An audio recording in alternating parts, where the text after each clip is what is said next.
اگر ہم تاریخ کے اوراق پر غور کرتے ہیں تو یہ بات اچھی طرح سمجھ میں آ جاتی ہے کہ فرانس کا بادشاہت سے لے کر جمہوریت تک کا سفر جو ہے وہ انقلابات سے عبارت ہے۔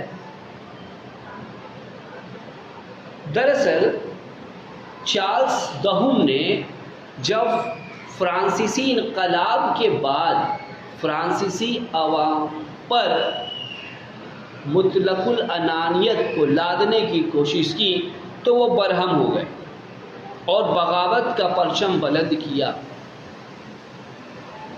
اور چونکہ یہ انقلاب جولائی کے مہینے میں وقوع پذیر ہوا، اس لیے تاریخ میں یہ جولائی ریولوشن یا جولائی کے انقلاب کے نام سے جانا جاتا ہے۔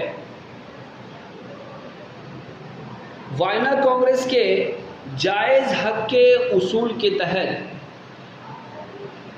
لوئیس 16واں کے بھائی لوئیس 18واں کو دوبارہ بوربون خاندان کے تخت پر بٹھایا گیا، فرانس کی بادشاہت سے نوازا گیا۔ وہ ایک معاملہ فہم، دور اندیز اور متعدل مزاج شخص تھا، موقع کی نزاکت کو سمجھتا تھا۔ وہ اچھی طرح بھانپ چکا تھا کہ اب فرانسیسی انقلاب جیسے پہلے والی بادشاہت کو واپس لا پانا ناممکن ہے، لہذا اس نے دور اندیزی سے کام لیتے ہوئے درمیانی راستہ اختیار کیا۔ اس نے دستوری جمہوریت کو شروع کیا۔ 1814 میں ایک چارٹر بھی پاس کیا جس کے تحت عوام کو بہت ساری سہولتوں سے نوازا گیا۔ یہی وجہ تھی کہ وہ 1814 سے لے کر 1824 تک جو ہے فرانس میں پرامن ماحول رکھنے میں کامیاب رہا۔ لیکن 1824 میں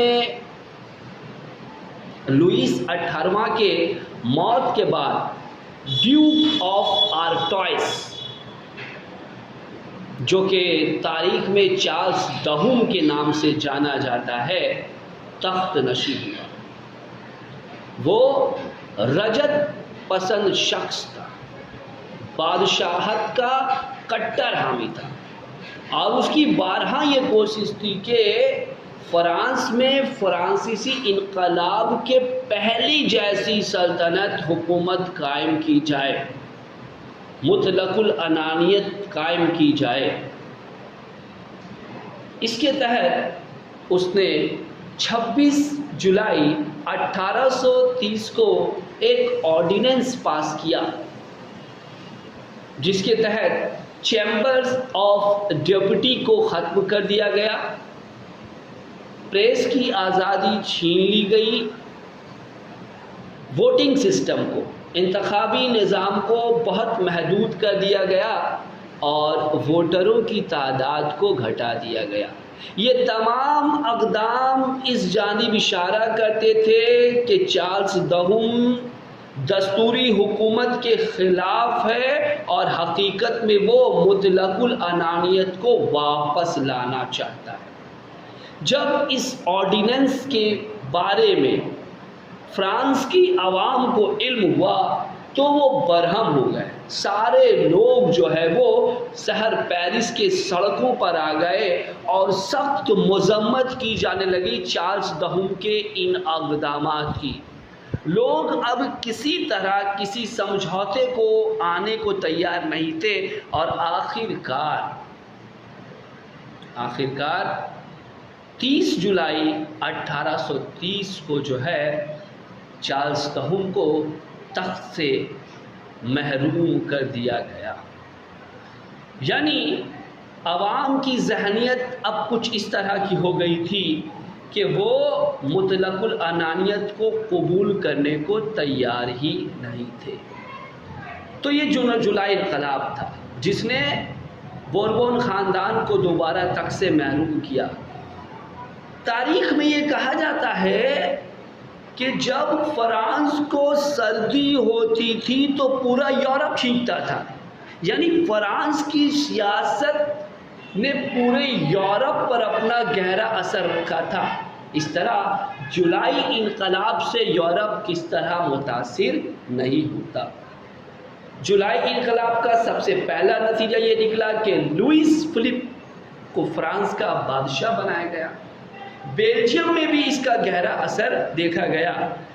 ہم کو معلوم ہے کہ وائنا کانگریس تحت بیلجیم کو ہالینڈ کے حوالے کر دیا گیا تھا، جبکہ یہاں دو ایسی قومیں آباد تھیں جن کی نسل، جن کی زبان، جن کا مذہب، جن کا کلچر ایک دوسرے سے بالکل جدا گانا تھی، لیکن اس کانگریس کے تحت ان تمام باتوں کو نظر انداز کرتے ہوئے دونوں کو ضم کر دیا گیا، ملا دیا گیا۔ لہذا وہاں کے لوگ پریشان تھے اور آخرکار وہاں بغاوت ہوئی اور بیلجیم نے ہالینڈ سے نجات پایا۔ اٹلی بھی جولائی ریولوشن کے اثر سے بچ نہ سکا۔ اٹلی کے پارما، موڈینا اور پوپ کی سلطنت میں زبردست تحریکیں چلی۔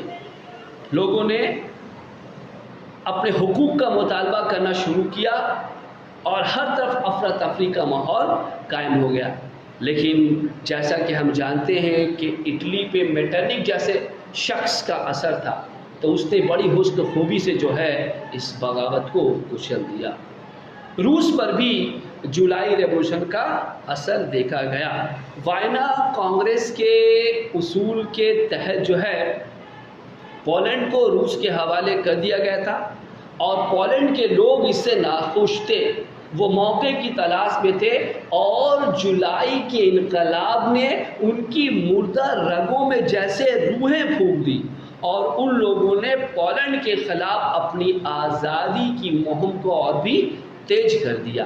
حالانکہ زار الیگزینڈر نے اسے کچل دیا، لیکن پھر بھی لوگوں نے کم از کم اپنی خواہش تو ظاہر کی۔